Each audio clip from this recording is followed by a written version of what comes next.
बिस्मिल्लाहिर्रहमानिर्रहीम। आज हम बात करेंगे केनाल रेस की, जो टॉपिक है एटॉमिक स्ट्रक्चर चैप्टर की, और ये हम पढ़ रहे हैं chemistry first year. So today's topic is canal race.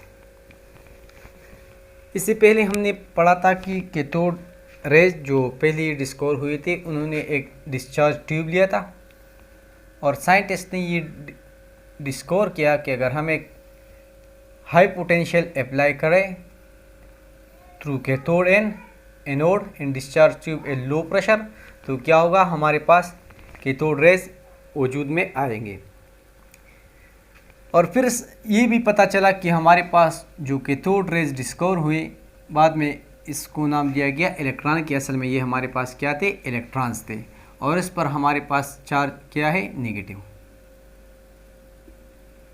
Cathode rays की डिस्कवरी के बाद साइंटिस्ट को ये भी पता था कि हमारे पास एटम एज अ होल क्या होता है। एटम हमारे पास एज अ होल न्यूट्रल होता है, और साइंटिस्ट ने डिस्कवर किया कि एटम में एक चीज़ तो प्रूफ हो गई कि हमारे पास क्या है, इलेक्ट्रॉन है, that is negative charge. So science के बाद साइंटिस्ट इस नतीजे पर पहुंचे कि अगर हमारे पास atom is a whole neutral है, और थॉमसन ने प्रूव किया कि एटम में हमारे पास क्या है, इलेक्ट्रॉन है, दैट इज नेगेटिव चार्ज। तो फिर साइंटिस्ट इस नतीजे पर पहुंचे that there is some positive charge also in the atom, because atom is a whole neutral. So ये पॉजिटिव और नेगेटिव एक दूसरे का इफेक्ट कैंसिल करेंगे और हमारे पास एटम क्या है, न्यूट्रल है।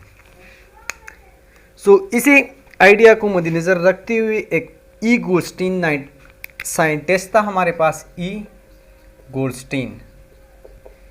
इसने 1886 में एक एक्सपेरिमेंट किया, same as in discharge tube.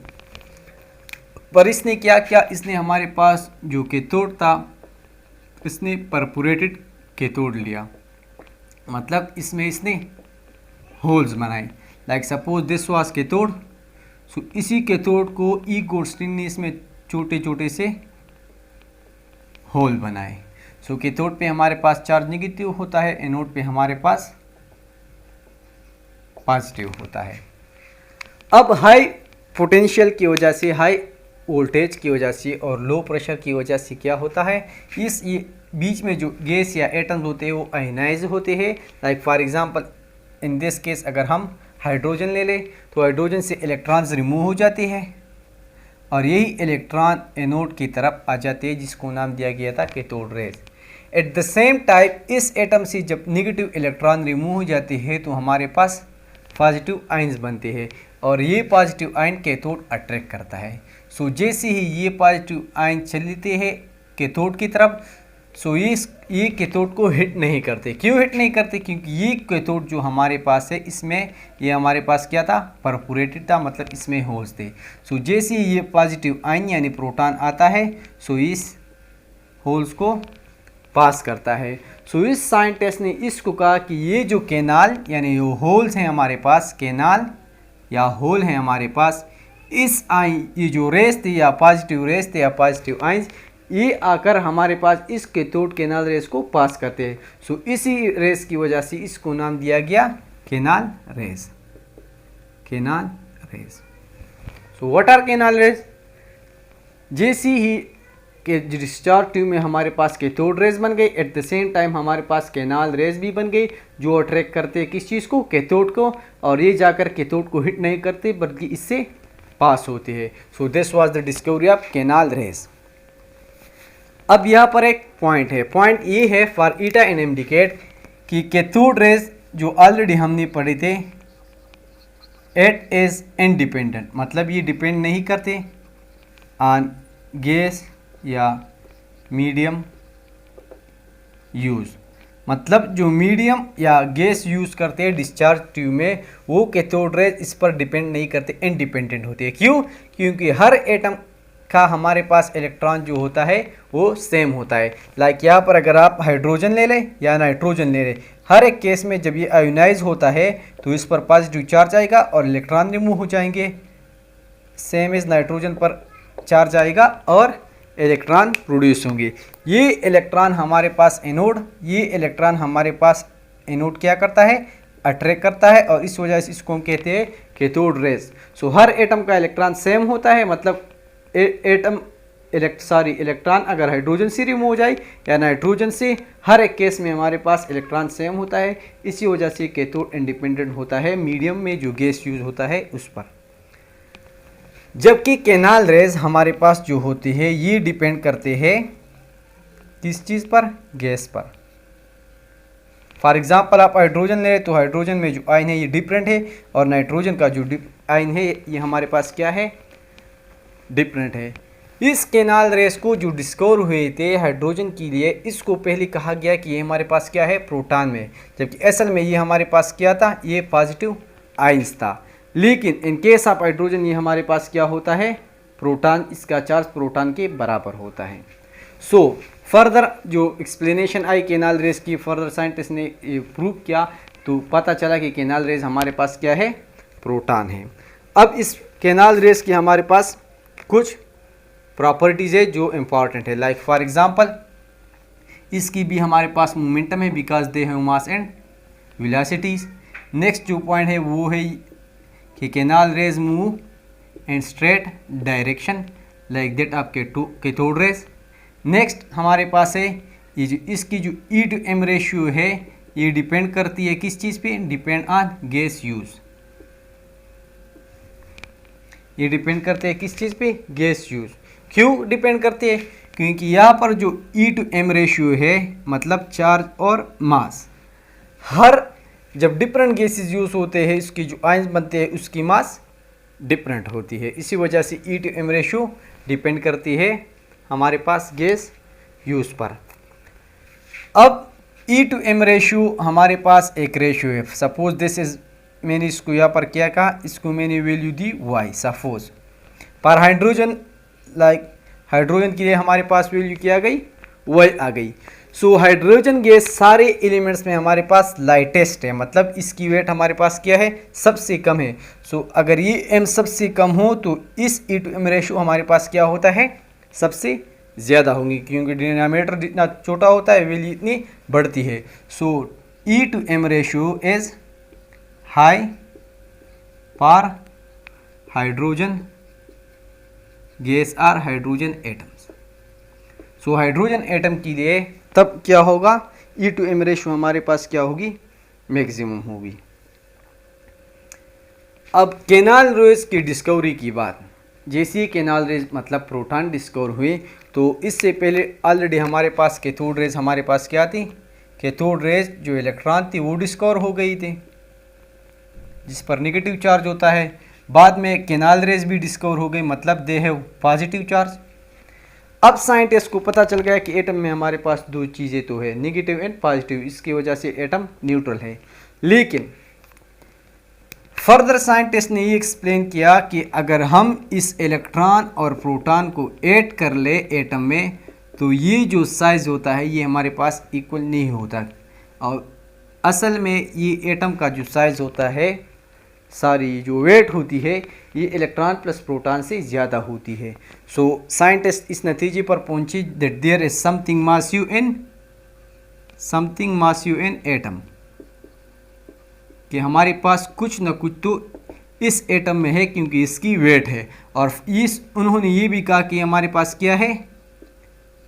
Neutral है, क्योंकि ऑलरेडी पॉजिटिव नेगेटिव चार्ज है। सो ना ये पॉजिटिव है और ये ना नेगेटिव है। सो जिस साइंटिस्ट ने ये डिस्कवर किया उसका नाम था जेम्स चैडविक इन 1932 जेम्स चैडविक ने हमारे पास डिस्कवर किया न्यूट्रॉन, और ई गोल्डस्टीन ने हमारे पास डिस्कवर किया protons.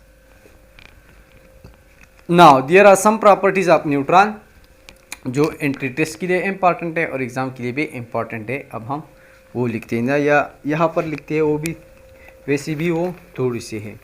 Like the first one is neutrons जो हमारे पास है अगर हम देखें तो न्यूट्रॉन पर हमारे पास चार्ज नहीं है, इस वजह से they can't be deflected by electric field और magnetic field. This is the main property of neutron. दूसरी जो न्यूट्रॉन के बारे में बात है वो ये कि they have high penetrating power. इसकी पेंट्रेटिंग जो पावर है वो हमारे पास क्या है, बहुत ज़्यादा है। इसके अलावा अगर वाटर, पैराफिन और सेल्यूलोज, ये तीन चीज़ें हैं, वाटर, पैराफिन और सेल्यूलोज, ये 3 पॉइंट्स याद कर ले, तीन नाम, वाटर, पैराफिन, सेल्यूलोज। अगर हम वाटर ले या पैराफिन ले और सेल्यूलोज ले और एक हाई न्यूट्रॉन ले ले और इस and we related to hit this water, paraffin और सेल्यूलोज, तो क्या होगा, ये वाटर, पैराफिन और सेल्यूलोज से हमारे पास प्रोटॉन को नॉक आउट करेगा। So to knock out the proton we must hit the water and paraffin और cellulose with what, with neutron. So अब तक जो स्ट्रक्चर एटम के बारे में आया वो तीन चीज़ें हमारे पास आ गई कि एटम में हमारे पास इलेक्ट्रॉन होता है, सेकंड हमारे पास प्रोटॉन होता है, थर्ड हमारे पास क्या है, neutron. So this was all about the structure of atom. Next topic हमारे पास है Planck's quantum theory. Planck's quantum theory, इससे पहले फिजिक्स में हमने सेकंड ईयर फिजिक्स में जो 19 नंबर चैप्टर था, फिजिक्स 12 में जो 19 नंबर चैप्टर था दैट वाज एटॉमिक स्ट्रक्चर, वहाँ पर भी हमने ये टॉपिक कराए थे सारे, प्लैंक्स क्वांटम बोहर मॉडल। सो आप वो वीडियो भी देख लें, मैं डिस्क्रिप्शन में दूंगा, क्योंकि हो सकता है मैंने कुछ पॉइंट्स यहाँ पर मैं वो कर लूँ, वहाँ पर नहीं की, या वहाँ पर कुछ पॉइंट्स एक्सप्लेन किए और यहाँ पर वो मैं छोड़ लूँ। सो वो वीडियो पे आप देख ले और ये भी देख ले, सो आपको समझने में आसानी होगी और हम थोड़ी सी स्पीड में ये टॉपिक्स पढ़ेंगे क्योंकि ये क्वाइट ईजी है। सो प्लैंक्स क्वांटम थ्योरी, हमारे पास एक साइंटिस्ट था जिसका नाम मैक्स प्लैंक था। सो इस प्लैंक्स क्वांटम थ्योरी के बारे में प्लैंक्स ने कहा था कि अगर हमारे पास एक हॉट बॉडी हो तो जितनी भी हमारे पास हॉट बॉडी होती है ये क्या करती है, ये रेडिएट करती है एमिशंस को, रेडिएट एमिशन या रेडिएट रेज। अब इन्हीं रेज के बारे में फर्दर इसने कुछ पास्टुलेट्स की है। सो जो मेन जो पास्टुलेट्स हैं हमारे पास वो ये है, द फर्स्ट नंबर इज कि हमारे पास जो भी हॉट बॉडी हो independent of temperature, like for example उसकी टेम्परेचर T है, सो ये हमारे पास क्या करता है, ये एब्जॉर्ब करता है या एमिट करता है। इन बोथ केसेस वेव्स को एमिट करता है या एब्जॉर्ब करता है, लेकिन जो एमिशन होती है या एब्जॉर्प्शन होती है ये इन द फॉर्म ऑफ पैकेट्स होती है। लाइक हर चीज़ हमारे पास किसी न किसी चीज़ से बनी होती है। लाइक सपोज हम लाइट को ले लें तो लाइट हमारे पास कंटिन्यूस नहीं होती, लेकिन लाइट भी हमारे पास छोटी छोटी रेस से, पार्टिकल से बनी होती है।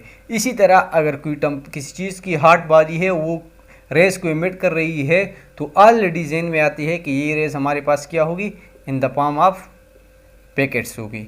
सो in the form of packets, ये हमारे पास फर्स्ट पॉइंट था कि इसको हमने कहा है यूनिट वेव, कि वेव की ये एक यूनिट है। इस तरह हमारे पास बहुत सारे यूनिट्स होते हैं। या दूसरा जो नाम था इसको कहा गया था यूनिट वेव या वेव पैकेट्स। ये हमारे पास एक एक पैकेट है वेव की। अब या पल्स ऑफ एनर्जी भी इसको कहते हैं। सो ये तीन नाम है। अब सपोज अगर हमारे पास एक सोर्स है या टेम्परेचर है एक बॉडी की और वो बॉडी एमिट कर रही है light waves.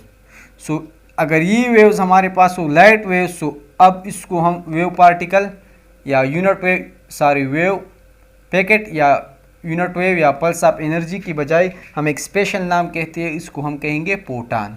So what are photon? Photon are light waves. Photon are हमारे पास क्या है, लाइट वेव्स है जो लाइट की स्पीड से चलते हैं। सो this was the first postulate. Next postulate number second था कि हर एक वेव पैकेट की हमारे पास क्या है, एक खास एनर्जी होती है और वो एनर्जी हमारे पास डायरेक्टली प्रोपोर्शन होती है फ्रीक्वेंसी को। Like energy is directly proportion to frequency. बाज़ औक़ात हम इस फ्रीक्वेंसी को इस तरह भी लिखते हैं। So E is directly proportion to F. अगर हम यहाँ पर प्लैंक्स कांस्टेंट लगा रहे तो हमारे पास इक्वेशन बनेगा what, E is equal to H f. अब एच जो हमारे पास है इसकी fix value and that is 6.62 62 multiply 10⁻⁻32 joule second. अब अगर आपसे ये यूनिट भूल जाए आप, so how to find this joule second? So to find joule second we know that E is equal to H F. So h हमारे पास क्या है? E by F. अब फ्रीक्वेंसी टाइम को इन्वर्सली प्रोपोर्शन है, so we can write E is directly proportion to T। या energy और work का सेम यूनिट है जूल और टाइम का हमारे पास है second, so joule second is the unit of Planck constant. So this was quantum theory. This is for one packet और पैकेट हमारे पास 1 2 3 हो, सो यहाँ पर एक नंबर लेंगे, suppose it is n number, हमारे पास n नंबर्स हो 1 2 3 4 5 6। अब n नंबर्स हो तो यहाँ पर हम लिखेंगे NHF। This is the equation. Further यहाँ पर एक इक्वेशन की डेरिवेशन हुई है, so how to find this equation? E is equal to h, c is the speed of light, n w dash is wave number. अब इसी equation को हम डिराइव करेंगे, लेकिन इससे पहले 2-3 चीज़ें, like what is wavelength? So the distance between consecutive crest और trough is called wavelength. Like ये हमारे पास ये एक वेवलेंथ है, या कंसेक्यूटिव क्रस्ट को हम ले रहे तो ये हमारे पास क्या है? ये भी एक वेवलेंथ है, ये भी एक वेवलेंथ है। इसी तरह अगर हम इसको थोड़ा फर्दर ड्रा करें तो ये distance between consecutive trough is also called wavelength. Next हमारे पास है फ्रीक्वेंसी। सो फ्रीक्वेंसी हमारे पास क्या है? Number of wave passing in 1 second. Frequency हमारे पास क्या होती है? Number of waves passing to a specific point in 1 second. This is quite simple. Wave number, this is frequency को हम वी पर डिनोट करते हैं और वेवलेंथ को वेव नंबर हमारे पास है V dash. This is wave number. What is wave number? नाम से ही साबित होता है the number of waves.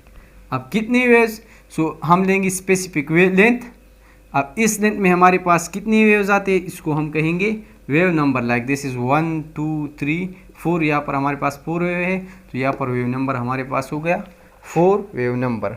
But ये डिपेंड करेंगे किस चीज़ पर? ये डिपेंड करेंगे लेंथ पर। सो नंबर ऑफ वेव्स हमारे पास डिफिनीशन है नंबर ऑफ वेव्स पर लेंथ। अब 3 चीज़ें हमने पढ़ी, एक था वेवलेंथ, दूसरा था फ्रीक्वेंसी, तीसरा इज वेव नंबर। बट और ये पॉइंट ज़हन में याद रखें कि वेवलेंथ इन्वर्सली प्रोपोर्शन है फ्रीक्वेंसी को, और इसके साथ साथ वेवलेंथ इन्वर्सली प्रोपोर्शन है किस चीज़ को? वेव नंबर को। So both of these are inversely proportion to wave length.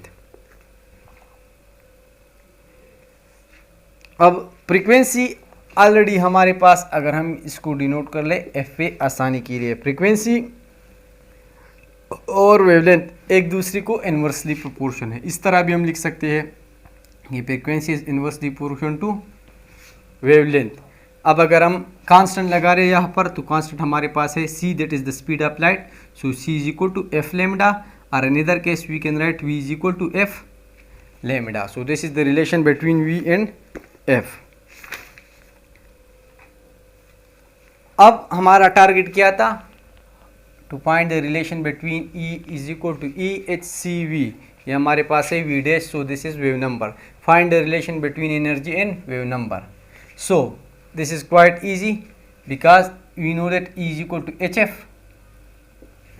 ये तो हमने पढ़ा कि E is equal to HF। अब फ्रीक्वेंसी हमारे पास बराबर है c बाई लेमडा की, so h is equal to c by lambda. इसके अलावा हमने ये भी पढ़ा कि वेव नंबर जो हमारे पास है ये इन्वर्सली प्रोपोर्शन है वेवलेंथ को, या इस तरह हम लिख सकते हैं wave number is equal to 1 over lambda. So यहाँ पर 1 ओवर लेमडा हमारे पास किस चीज़ की बराबर है? वेव नंबर की। सो HC वेव नंबर, यहाँ पर हमारा अपना इक्वेशन डिराइव हुआ। सो जितनी भी हमारे पास इस बोर्ड पे लिखे हैं ये सारे ईटा के लिए इम्पॉर्टेंट है, like unit of H, what unit packets, unit wave and pulse of energy, or in case of light waves are we call it photon move with the speed of light। अब photon की हमारे पास मास नहीं होती, they have no मास। क्यों? क्योंकि ये photon move करती है with the speed of light. अब अगर कोई चीज़ with the speed of light movement करती है, to dawn of modern physics में हमने कहा था कि अगर कोई बॉडी स्पीड ऑफ लाइट से चल रही है तो इसकी मास इंक्रीज होंगी इन्फिनिटी तक, और जब मास इन्फिनिटी तक जाएगी तो इसके जो एनर्जी चाहिए होगी वो भी इन्फिनिटी होगी, और हमारे पास ये पॉसिबल नहीं है कि इनफाइनाइट एनर्जी हम एक इनफाइनाइट बॉडी मास को दें। So photons are light particles with no mass. Further जो एनर्जी ये हमारे पास बराबर है is equal to H F की। इसके अलावा relation between wave number, frequency and wavelength, wave number हो या फ्रीक्वेंसी हो, दोनों वेवलेंथ को इन्वर्सली प्रोपोर्शनल है। So this was all about Planck's quantum theory. Topic is Bohr model and its application. So Bohr model नाम से जाहिर होता है ये एक मॉडल था जो बोहर साइंटिस्ट ने कहा था या इसने प्रूव किया था या इसने बनाया था। सो बोहर मॉडल के हमारे पास बहुत से पोस्टुलेट्स है, ऑलरेडी हमने डिस्कस किए फिजिक्स सेकंड ईयर 19 चैप्टर में। अब अगेन पढ़ते हैं ताकि कोई पॉइंट स्किप ना हो जाए।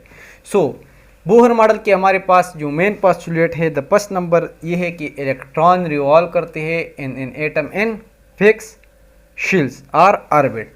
सो इलेक्ट्रॉन रिवॉल्व इन शेल्स या ऑर्बिट। इट मीन कि हमारे पास जो न्यूक्लियस है इसके इर्द गिर्द हमारे पास क्या होती है, शेल्स होते हैं और इलेक्ट्रॉन इसी में रिवॉल्व करते हैं। नेक्स्ट बोहर मॉडल का सेकंड नंबर पोस्टुलेट था कि as long as the electron reside in atom, मतलब शेल में जब इलेक्ट्रॉन हो तो और ये रिवॉल्व करती है तो डजंट एड और सब्ट्रैक्ट भी हम कह सकते हैं, या एडमिट एंड रेडिएट, या हम कह सकते हैं कि ये रेडिएट एनर्जी हम क्या करते, एनर्जी रेडिएट नहीं करते, नॉर एब्जॉर्ब।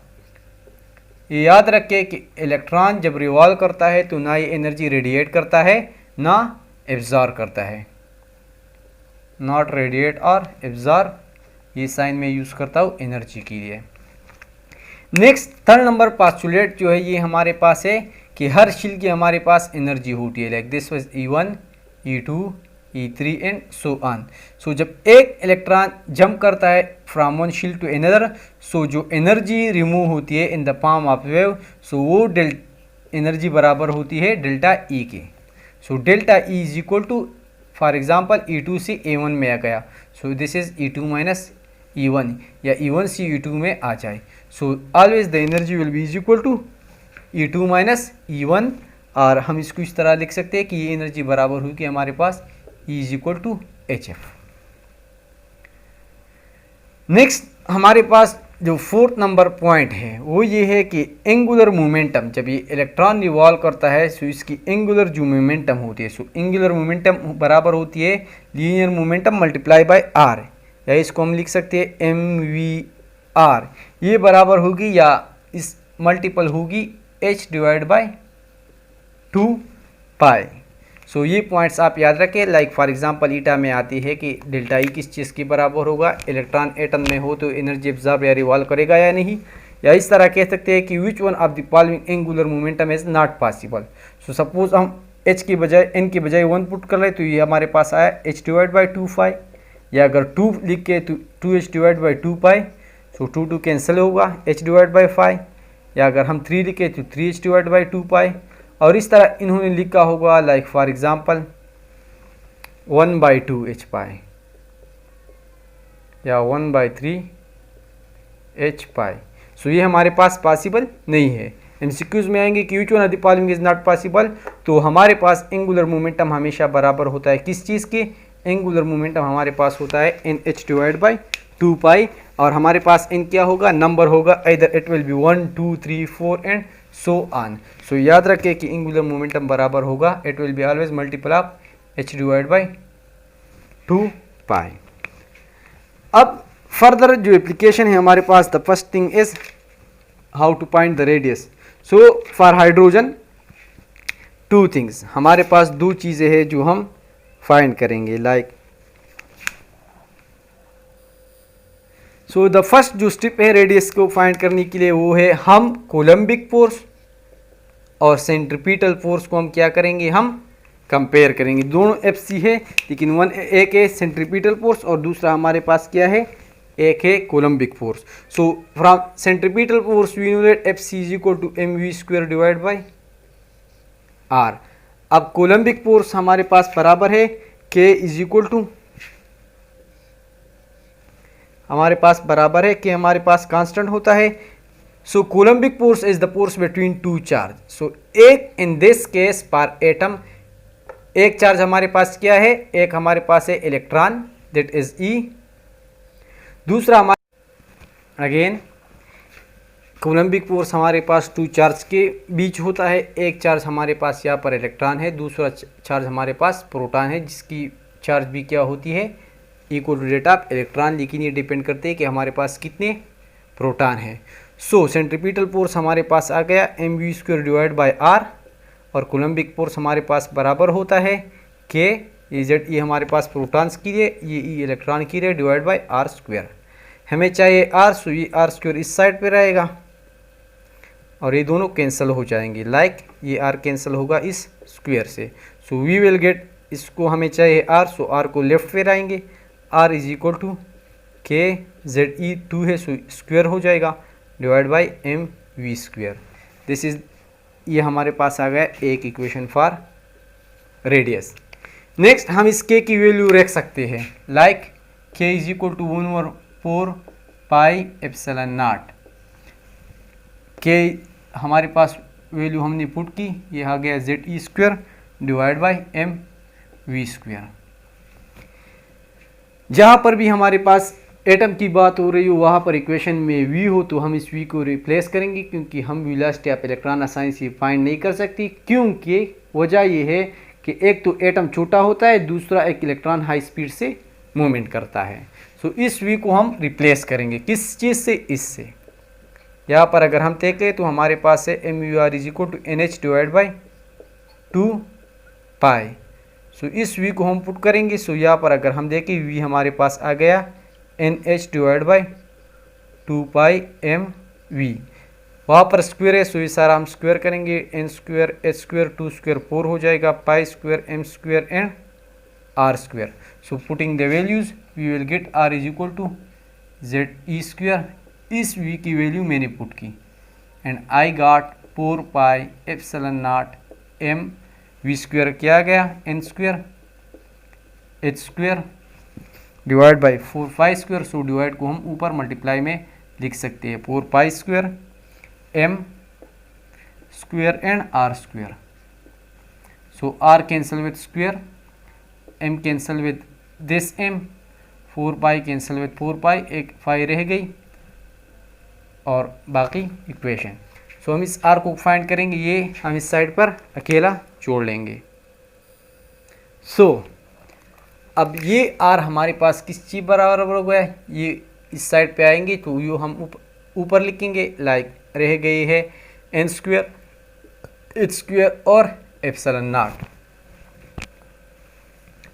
फर्दर ये सारे डिवीजन में आएंगे जो हमारे पास बराबर है ZE² के। Again Z is equal to 1 पर हाइड्रोजन, सो इस Z को हम नहीं लिखेंगे।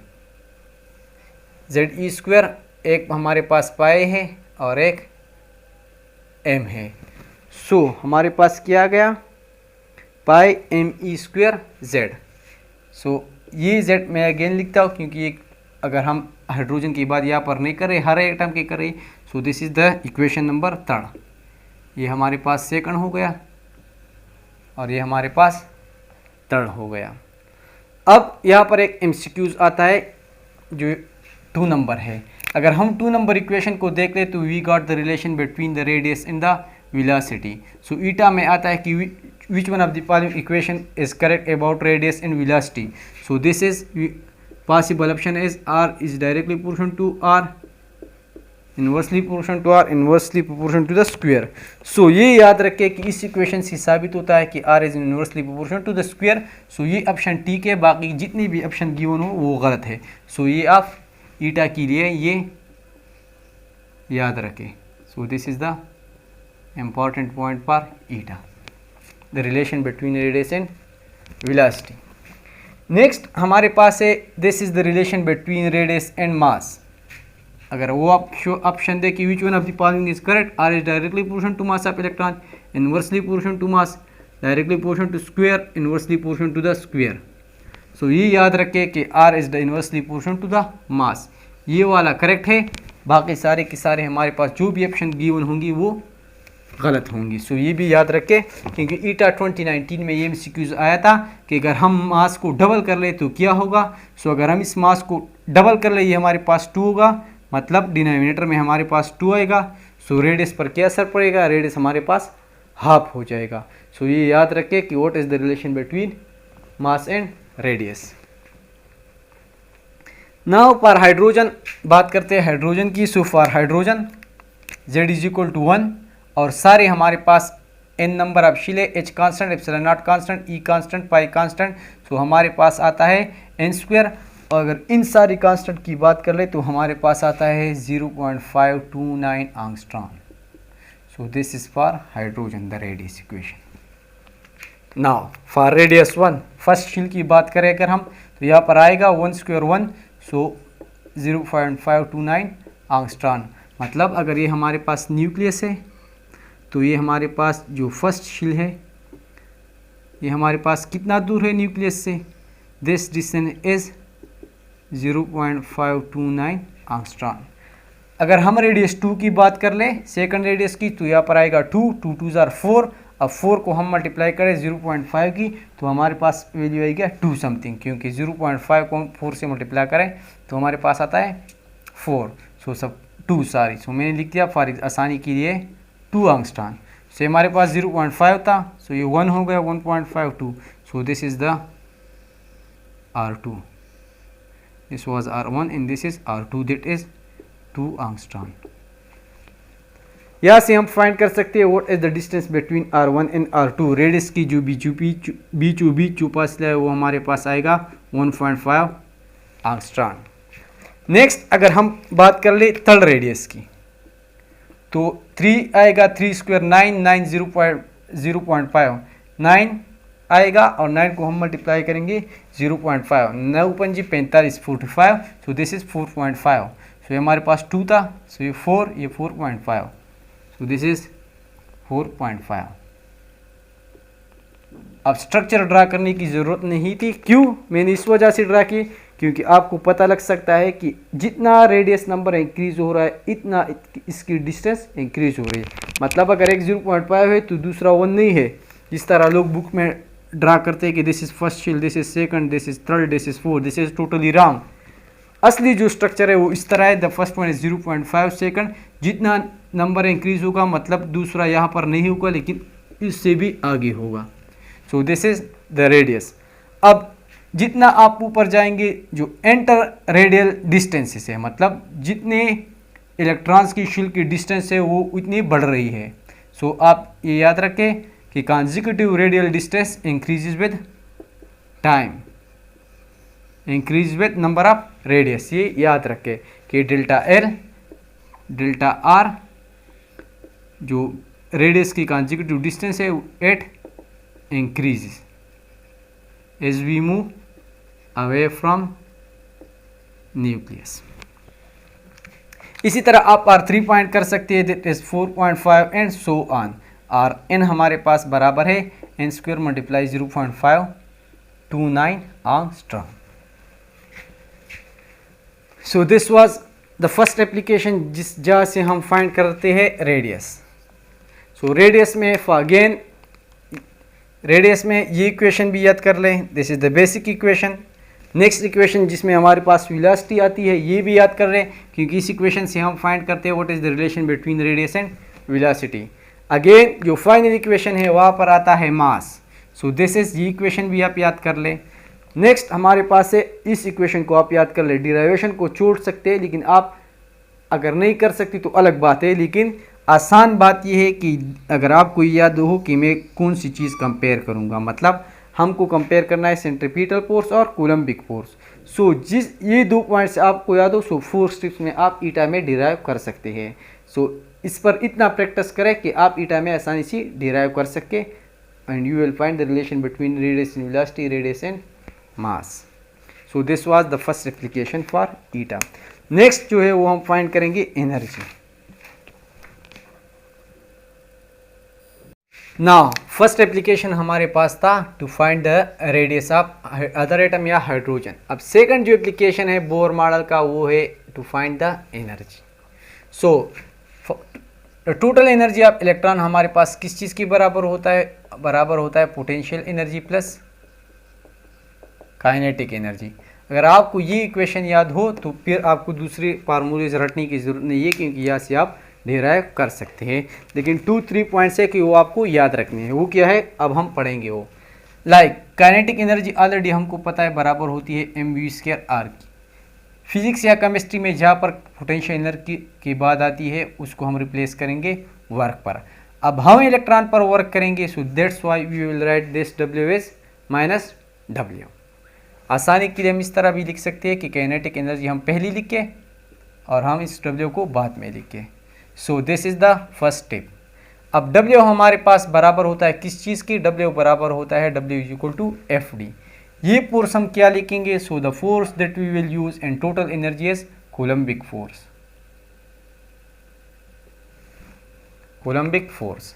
सो अब इस V को हम भी रिप्लेस करेंगे, क्यों? It is how to find the velocity of electron, क्योंकि एक तो एटम का साइज छोटा होता है और एक इसकी स्पीड ज़्यादा होती है।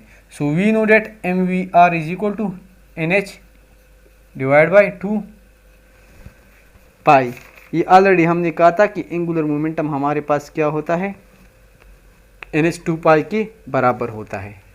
सारी ये हम यूज़ नहीं करेंगे, बल्कि इसका second form like for example radius derive करने हमने कहा था कि सेंट्रीपिटल फोर्स बराबर होता है कोलम्बिक फोर्स की। सेंट्रीपिटल फोर्स बराबर होता है mv² by r। Coulombic force बराबर होता है kZe² डिवाइड बाई r²। ये r कैंसिल हो गया था इस r से, यहाँ पर हमारे पास आ गया mv² is equal to kZe² divide by r।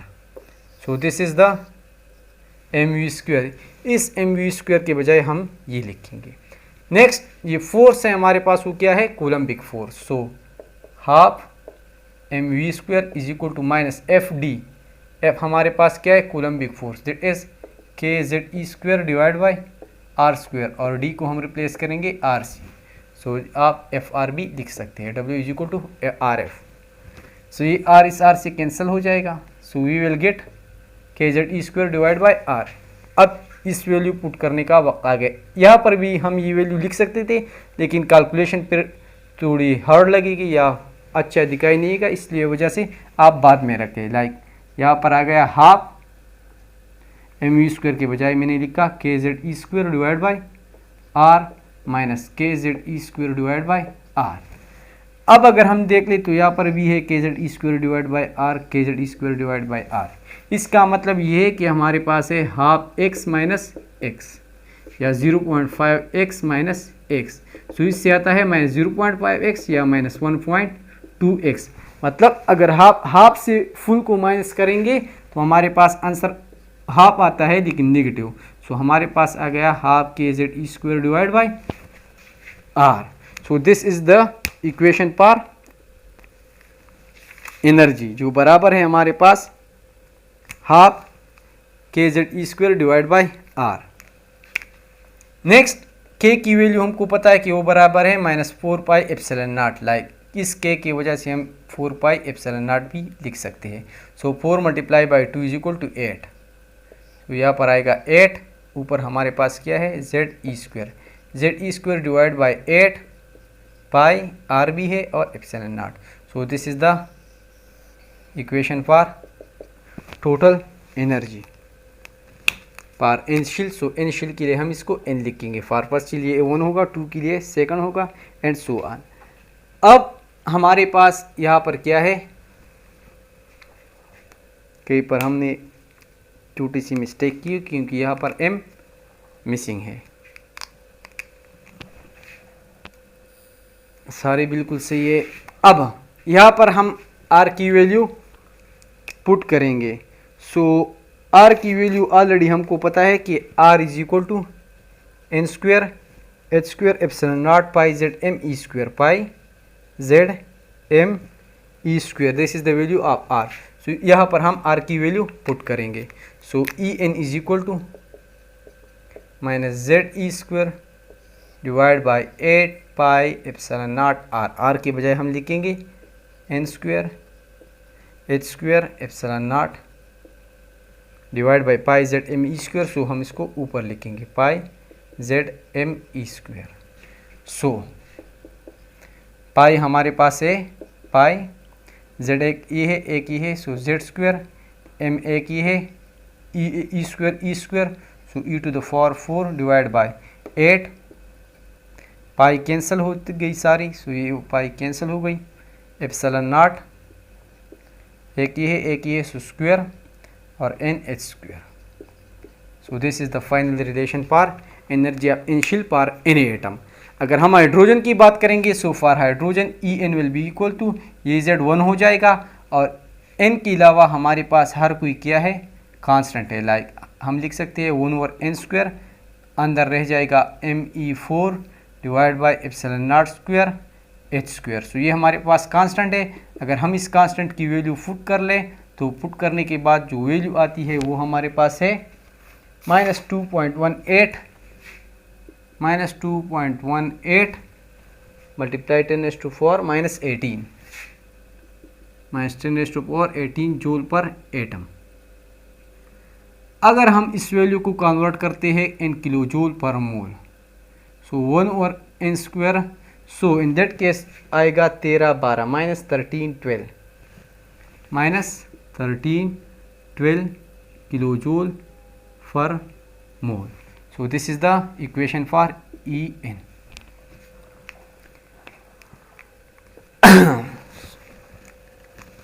मुश्किल नहीं था लेकिन कैलकुलेशन थी। सो पुटिंग करने के लिए जो वैल्यूज है वो आप याद रख दें, like potential energy plus kinetic energy is equal to 12। ये स्टार्टअप आपको याद हो तो आप आसानी से अपने रिजल्ट तक जा सकते हैं और इसके अलावा आप रिजल्ट भी याद रखें। तो दिस इज़ एक माइनस काफ़ी है, 2 लिखने की ज़रूरत नहीं है। अब अगर हम फाइंड करेंगे E1, सो फॉर E1 ये 1312 डिवाइड बाई इस तरह भी लिख सकते हैं -13/12। सो ये आसान इस तरह है।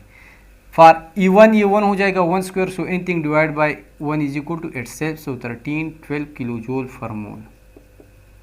अगर हम फाइंड करेंगे एनर्जी ऑफ सेकंड शेल तो हमारे पास क्या आएगी, डिवाइड बाई 2 स्क्वायर है 4, सो 4 3 जार 12, 11 आ गया, 4 2 जार 8, अगेन 0, तो ये हमारे पास आ गया -320 किलो जूल पर मोल। अगर हम फाइंड करेंगे A3 तो ये हमारे पास आ गया 3 3 स्क्वायर 9, सो 9 1 जार 9, 40 9 6 जार 9 6 जार या 9 4 jar 36 and 140 kilo joule per मोल। ये मैं रफ कैलकुलेशन कर रहा हूँ, लाइक ये मैं 320 लगाया जबकि असल में ये हमारे पास 328 है, मैंने 144, असल में एक 145 था एंड सो ऑन। अब अगर हम देख ले तो हम पता लगा सकते हैं कि एनर्जी डिक्रीज हो रही है या increase. So first value 1312, second 320, value decrease हो रही है लेकिन नेगेटिव वैल्यू डिक्रीज हो रही है, तो इसका मतलब है कि वैल्यू हमारे पास इंक्रीज हो रही है। बिकॉज वी नो दैट कि अगर ये हमारे पास 0 है तो एक साइड पे हमारे पास +10 पड़ा है जबकि दूसरी साइड पे -10, ये -13/12 इस साइड पे है। जो जितना आप 0 के करीब आएंगे इतना वैल्यू इंक्रीज हो रही है। सो जितना हम न्यूक्लियस से दूर जाएंगे एनर्जी हमारे पास क्या होगी, इंक्रीज होगी। फर्दर अगर हम इस E2 को देख लें तो जो E1 और E2 का डिफरेंस है वो तकरीबन बराबर है हमारे पास 300 और 1300, तकरीबन 1000 के करीब है या 900 प्लस है। नेक्स्ट में डिफरेंट हमारे पास आता है 200 के करीब, 320 और 140। So energy consecutive energy difference हमारे पास क्या है, डेल्टा ई हमारे पास डिक्रीज हो रही है। डेल्टा ई हमारे पास क्या है, डिक्रीज हो रही है। और पिछले टॉपिक में डेल्टा आर हमारे पास इंक्रीज हो रहा था। So this is the best possible MCQs for ETEA 2020 कि कौन सा रिलेशन हमारे पास डेल्टा आर और डेल्टा ई को करेक्ट शो कर रहा है। Like which one of the following is true और consecutive radius and consecutive energy. So R increases, delta E increases, या R decreases, delta E decreases, या first increase and the second decrease. So the first actually जो सही बात है वही है कि डेल्टा आर इंक्रीज हो रही है और डेल्टा ई डिक्रीज हो रही है। सो आप ये पॉइंट याद कर ले फॉर ईटा 2020। सो इसके अलावा जो मेन पॉइंट है वो है to find delta E. To find what? To find delta E. Like for example आप फाइंड करते हैं E2 माइनस E1। सो जो रिलेशन हमारे पास है वो ये है। सो फॉर E2 E2 हो जाएगा, for E1 1। Like delta E is equal to for in case E2 minus E1। So E2 minus E1 के बजाय हम E2 के लिए इक्वेशन लिखेंगे, that is minus 13/12 divide by N square. एक minus ये है और एक ये है, 13/12 डिवाइड बाई एन स्क्वायर। अगर हम पॉइंट करेंगे 2 माइनस 1, सो ये 2 हो जाएगा, ये हमारे पास क्या होगा? 1 होगा। लाइक N2 N1 भी सही है। E2 N1, सो ये हमारे पास आ गया N2, ये हमारे पास आ गया N1। Further minus 13/12 divide by N2 square, minus minus plus 13/12 divide by N1 square.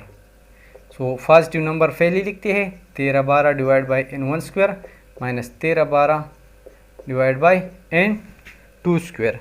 अगर 13/12 को कांस्टेंट ले तो 13/12 divide by 1/N1 square minus 1/N2 square.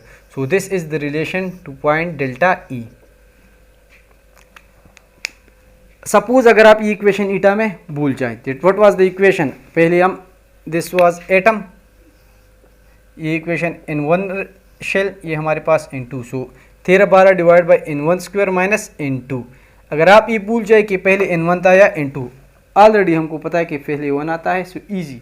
But अगर आपको कहे कि find delta E for when shell moves from electron moves from 2 to 1, अगर आपको फाइंड करना है E2 माइनस E1, सो आसान तरीका ये है कि आपको E2 मालूम कर ले यहाँ से E1, सो यहाँ से डिफरेंस फाइंड कर ले, तो ये डिफरेंस और वो डिफरेंस सेम होगा। So this is the equation for delta E. इसके अलावा अगर आपको फ्रीक्वेंसी के लिए चाहिए equation, so this is the कहाँ पर था एनर्जी का equation? So this is the equation for energy और this is delta E. So अगर आपको चाहिए ई फ्रीक्वेंसी का equation, so E is equal to H F. So F के लिए हमारे पास आएगा E by H. So simply हम इस ई को डिवाइड करेंगे एच पर, तो हमारे पास एच स्क्वायर है, ये एच क्यूब हो जाएगा। या बाकी अगर आप नंबर के लिए फाइंड करते हैं तो वो बाकी हमारे पास ईजी, उसकी लिखने की ज़रूरत नहीं है। लेकिन वैसे भी इतना लेक्चर रिकॉर्ड करते तो वो भी करते क्योंकि ईटा के लिए उसमें थोड़ी सी पॉइंट्स इंपॉर्टेंट हैं। Now this is the equation for energy. Energy is equal to minus Z Z square 8 epsilon naught square N square H square.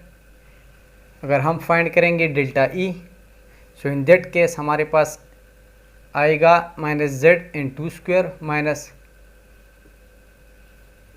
Z square ME4 divide by 8 epsilon naught N1 square H square.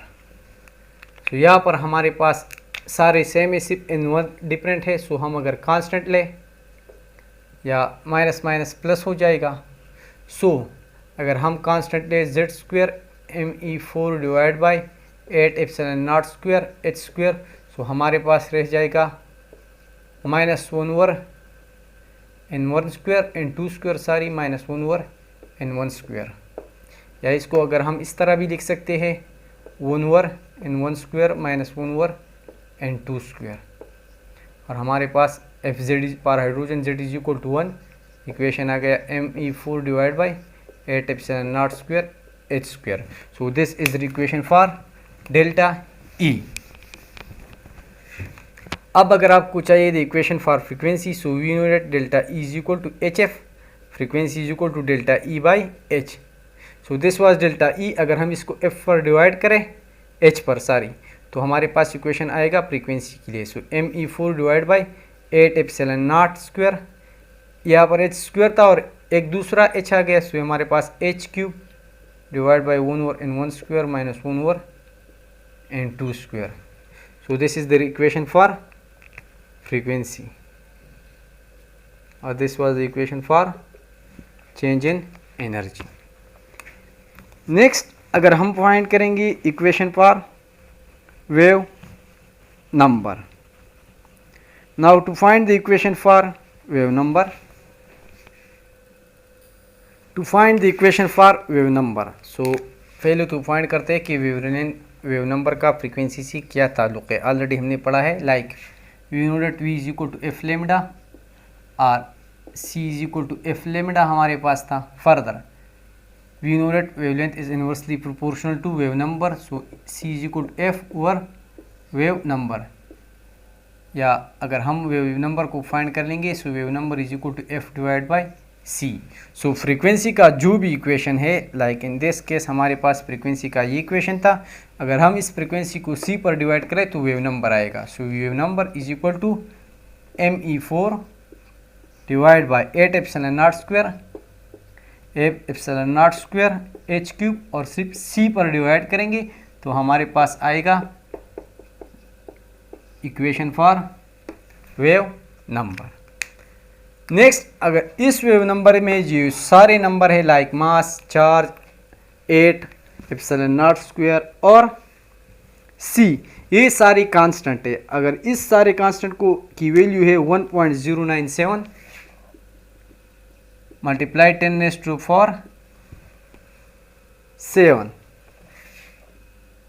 इस constant को हम कहते हैं Rydberg constant denoted by r. So यहाँ से ये याद कर ले कि वेव नंबर की इक्वेशन में जो कांस्टेंट आता है वो बराबर होता है वेव नंबर की. नाउ एमसीक्यूज फॉर ईटा 2020, अगर हम मास को डबल कर लें तो रेडबर्ग कांस्टेंट से क्या हो जाएगा. सो ये याद रखें कि Rydberg constant is directly proportional to mass, या हम चार्ज ऑफ इलेक्ट्रॉन को डबल कर लें तो रेडबर्ग कांस्टेंट को क्या होगा. So this is directly proportional to E square sorry. So अगर हम 2 करेंगे so 2 will increase 4, so 2 multiply 2 multiply 2, 2 2 जार 4, 4 जार 16. सो ये अगर हम चार्ज को डबल कर ले इलेक्ट्रॉन की तो हमारे पास 16 टाइम्स रेडबर्ग कांस्टेंट इंक्रीज होगा and so on. So for eta ये find the relation between the Rydberg constant in mass and the Rydberg constant in charge, क्योंकि रेडबर्ग कांस्टेंट मास का रिलेशन ईटा 19 में, आई थिंक 19 या 18 में हमारे पास ईटा medical में ये एमसीक्यूज आया था. So this was all about Bohr model. Next lecture में हम पढ़ेंगे हाइड्रोजन स्पेक्ट्रम और एक्सरेज. सो अगर आपको लेक्चर अच्छा लगा हो तो मज़ीद लेक्चर भी हम कर सकते हैं, या जो भी आपको प्रॉब्लम हो इस लेक्चर में तो वो कमेंट कीजिए, हम इंशाल्लाह आपकी एमसीक्यूज को सॉल्व करेंगे, या जो भी प्रॉब्लम हो इंशाल्लाह हम कोशिश करेंगे कि वो हल कर लें.